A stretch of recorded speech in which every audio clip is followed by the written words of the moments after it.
ভোর ভোর যদি এসে এরকম মিষ্টি একটা পাখিতে ঠকঠক করে ঘুম ভাঙায় তাহলে তোমাদের কেমন লাগবে বলো তো। আজ আমার এই পাখিটাতে ঘুম ভাঙিয়েছে। সাথে পায়রার বাক্য বকুম ছিল, আর ছিল বাছুরের হাম্বা হাম্বা দুধ খাওয়ার ডাক।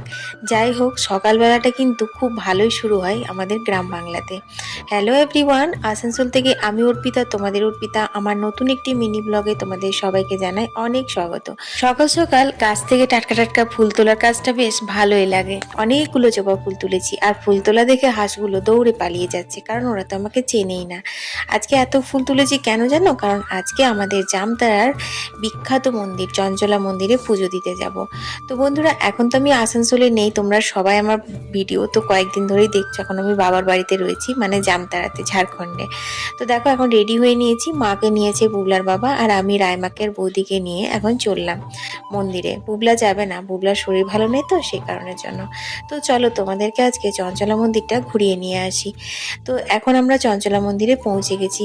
চঞ্চলা মন্দিরে এসে আমার সেই বিয়ের আগেকার কথা মনে পড়ছে। বিয়ের আগে মায়ের সাথে প্রতি বছরই এই চৈত বৈশাখ মাসে পুজো দিতে আসতাম। আর ওই রোদের মধ্যে লাইন দিয়ে পুজো দিয়ে তারপর কিছু খেয়ে দিয়ে আমরা বাড়ি যেতাম। মানে এই সিঙ্গারা চাটনি বলো, কোল্ড ড্রিঙ্কস বলো, এইসব। তো যাই হোক, অনেক দিন পর মায়ের পুজো দিলাম, মনটা ভীষণ শান্ত হলো। খুব ভালোভাবে পুজো দেওয়া হলো। এই হচ্ছে চঞ্চলা মন্দির। তবে সময়ের সাথে সাথে প্রচুর পরিবর্তন হয়ে গেছে, জানো তো।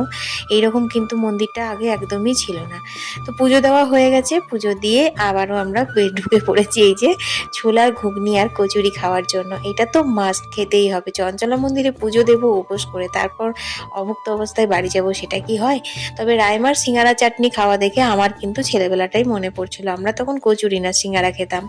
আর ছোলা বাটোরা ভেবেছিলাম অনেক দাম, কারণ অনেক বড় বড় রাখা থাকতো তো, তাই ভয় করে খেতামই না, অনেক দাম বলে। তারপর একবার যখন দাম জিজ্ঞেস করে দেখলাম, বাবা এ তো সিঙ্গারার থেকেও কম দাম, তখন থেকে কিন্তু আমরা ছোলা বাটোরা খেতাম, বেশ ভালোও লাগতো।